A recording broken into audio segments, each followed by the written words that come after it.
I feel singularly privileged to welcome our chief guest for the evening, the Honorable President of India, Sri Pranav Mukherjee, trustees of the Infosys Science Foundation, esteemed jury chairs seated on the dais, jury members, recipients of the Infosys Prize and their families, and members of the media.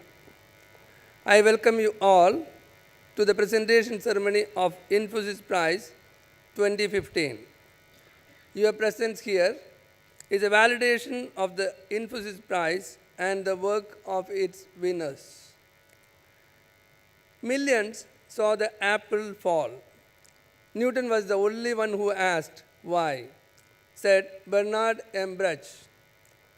Research, or a curiosity to understand how things work, has helped find solutions to many critical problems faced by humanity.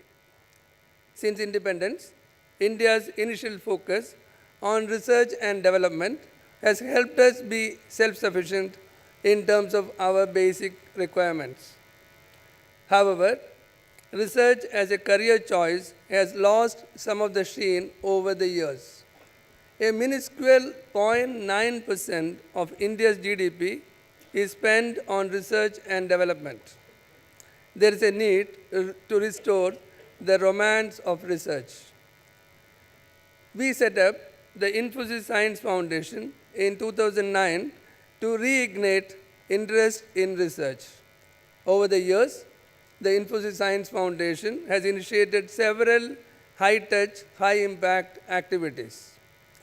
The first is the Infosys Prize, which recognizes and honors stellar research.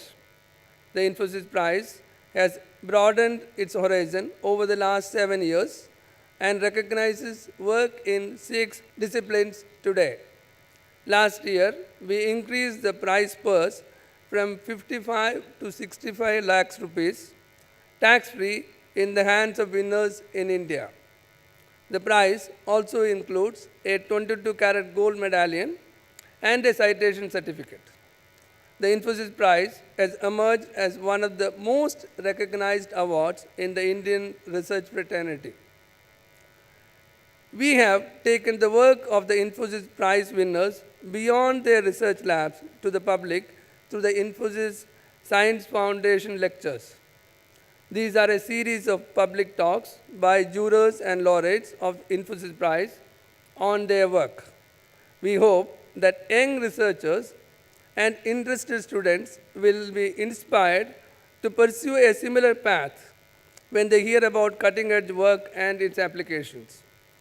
This year, so far, we have held 12 lectures nationwide in places ranging from premier research institutions to smaller towns.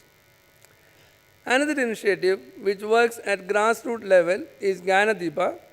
It provides effective teaching framework to educators and pre-service teachers for conveying concepts in mathematics and science to middle and high school students.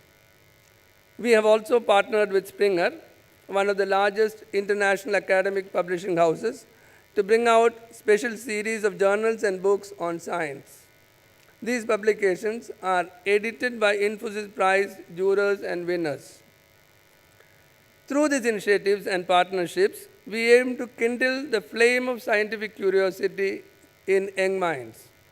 I hope our work will motivate at least some of whom we touch to pursue their passion for science. Tonight, though, we are here to celebrate and applaud the winners of Infosys Prize 2015 and their wonderful achievements. Their work spans fields as diverse as analytical Indian philosophy, the atomic structure of killer malaria parasite, and India's foreign and security policies. These areas analyze life around us on many different and complex planes and helps us make sense of them. The recipients of Infosys Prize were selected from over 200 nominations by jury panels that are headed by most eminent names in international research. The winners themselves stand testimony to the fact that there is some excellent work being done in their respective fields. Your presence here this evening marks excitement around this work. On behalf of the Board of Trustees, I would once again like to thank the President of India for gracing us with his presence and validating the importance of Infosys Prize. Thank you once again. All the best.